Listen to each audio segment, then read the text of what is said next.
Hello Scorpio, Sun, Moon, Rising, and Venus signs. Kamusta kayo? Sana po nasa mabuti kayong kalagayan. Welcome back po sa Star Tarot. Kung bago kayo dito, welcome din kayo. Thank you sa inyong support. I truly appreciate it. God bless you all. Tignan natin ang mga mensahe ni Scorpio. Paunang mensahe ninyo, Ace of Swords. Scorpio, napakagandang energy nito kasi this is a new beginning energy and at the same time victory energy ito.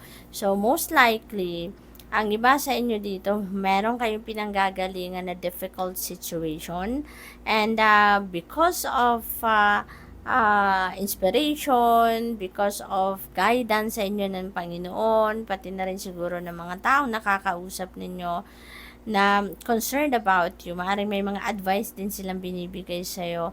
So, because of those, yun na magiging simula or yun na magiging susi, no? Para sa pagtatagumpay ninyo sa kung ano man ang difficult situation na pinagdadaanan ninyo. Kaya, you are going to rise above your situation. Mapagtatagumpayan ninyo ang pagtatagumpayan ninyo yung yung difficult situation na to and you are going to claim your victory dito. And with that, no, yung victory na yan, yung success na yan, is going to open up new doors para sa'yo. Kaya magkakaroon dito ng bagong simula, bagong chapter sa buhay ninyo na magbubukas para sa'yo.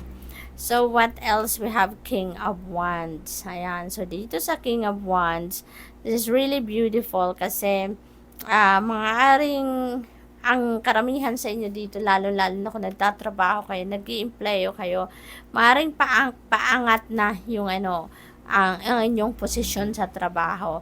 At ang iba sa inyo dito, maaaring mapupunta na kayo sa leadership role. No? You deserve it. Nakikita ng employer ninyo, ng boss ninyo, yung inyong potential as a leader, no? Kaya napakaganda na mararecognize din yung potential ninyo. Makikita na din yung effort ninyo na binubuhos ninyo sa trabaho. So, what else? We have the Emperor energy. Ayan. So, mapupunta talaga kayo sa leadership role dito, Scorpio. Meron talagang promotion dito for you. At saka, ang maganda rin dito kasi maaring ang iba sa inyo nandoon na sa position of authority, no? Maaring nandoon ang iba sa inyo. And ang iba sa inyo maaring mapopromote pa lang kayo. Some of you din naman, baka meron kayong mga dealings with as someone na nasa position of authority. Parang meron kayong mga transactions or mga pakikipag-usap na gagawin sa ngayon sa mga boss, no? Maaring ganon. This is also a father archetype. Kaya maaring ang iba sa inyo naman, baka merong mga importanteng usapan kayo with your dad or grandpa or kung sino man ang tinuturing ninyong father archetype ninyo, no? So maaring may ganong sitwasyon. And this is also about stability, no? Si Emperor ay about stability din. Kaya maaari din na ang focus ng karamihan sa inyo dito sa ngayon is to build your strong foundation, no? Pagdating naman sa inyong pamilya, relationships, at saka pangkaperahan, no? Baka ang iba sa inyo dito, pagpo-focusan ninyo dito ang foundation ng inyong trabaho, ng inyong career, or negosyo kung meron man kayong negosyo. At saka baka ito na rin yung pagkakataon ninyo, no, na magkaroon na kayo ng successful talaga na finances, no? Maaring maging maganda na talaga ngayon ang takbo ng inyong kaperahan, ang flow, no, ang inflow ng inyong pera. Kaya maaring makapagsimula na din kayo dito na makapag-build ng sarili ninyong financial empire. What else? We have the Hermit energy. Ayan, so this is Virgo energy, no, Scorpio. At maaring meron kayong dito, dealings then with a Virgo, or baka meron kayong Virgo placements sa inyong chart, no? Maaaring ganun ang sitwasyon dito ng iba sa inyo. Probably then, na may kailangan kayo ditong pagmuni-munihan, kaya you're being invited here to to put yourself in solitude, no? Imbitado kayo ng universe dito na mag-retreat, magpahinga, mag-reflect, no? Kasi maaring kailangan ninyo dito na mag-connect sa inyong sarili. Kasi baka nandoon kayo sa sitwasyon na sa sobrang kabisihan ninyo, parang nagkaroon na kayo ng disconnect sa sarili ninyo. Kaya ngayon, yung parang i-ground din nyo ang inyong sarili by doing meditation, by doing reflection, para makakonect muli kayo sa soul ninyo. Makakonect muli kayo sa inyong higher self. Okay? So, tingnan natin kung ano pa ang ganap dyan. Maaari din ang iba sa inyo dito naghahanap ng enlightenment, no? Or mental clarity.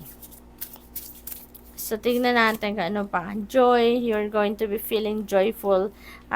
Bakit naman hindi? May promotion ang iba sa inyo. Merong victory kayo. Malalagpasan nyo ang problema. Kaya there are so many reasons as well for you to be joyful, 'di ba? Lalo-lalo na dito din sa Emperor energy, no? May promotion din diyan. Things are going to be back in order na din. So, magiging maayos na din, mapaplansyan nyo na din. At ang iba't ibang parte ng buhay ninyo dito. So, this is really beautiful. Pinakita din sa akin ng guides ko yung number 22. Number 22 is a powerful number kasi master number 22 ito, no? So, I suggest you please look up for the meaning of master number 22 for more guidance, okay? We have protection. Ayan. So, wag kayong mag-alala, no?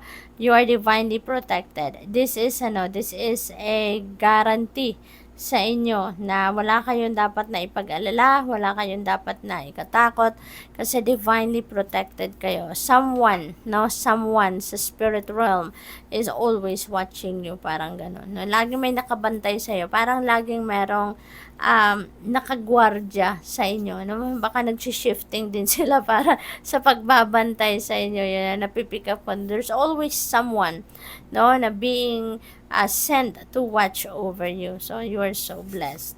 We have generosity. Ayan. So, siguro, Scorpio, naturally, generous kayo, no? Maaaring you are a giver, no? Rather than a taker. Maaari din na, napaka compassionate ninyo, very helpful, supportive, no? Maaring ganun kayo sa ngayon. Maaring you're going to display your generosity around this time.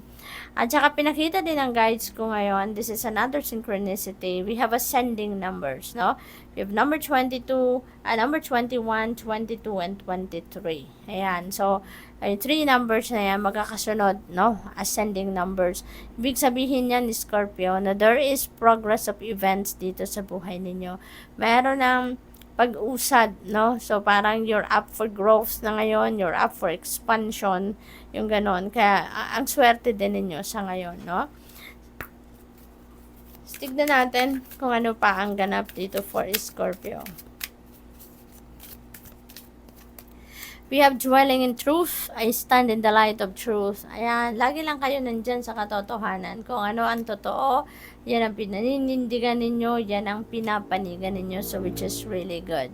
Embarking on an adventure, this is travel, Scorpio. You are definitely embarking on a travel. You're going somewhere na maring related yan sa pasyal, no? Parang gano'n ang nakikita ko dito sa card. Parang may pasyal. Maybe you're going to travel around the world, no? Maybe, talaga to? Parang adventure talaga, no? So, what else? We have being in the flow. Ayan. So, kaya swerte ninyo. Kaya blessed kayo because you are in the flow with the universe. Sumusunod kayo sa agos ng buhay. Kung saan kayo dalhin ng agos ng buhay, walang pagkontra sa inyo, sumusunod lang kayo. Kaya everything is smooth sailing.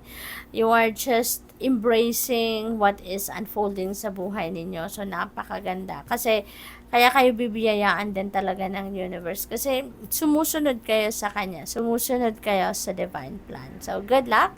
Thank you for watching. Love and light. Namaste.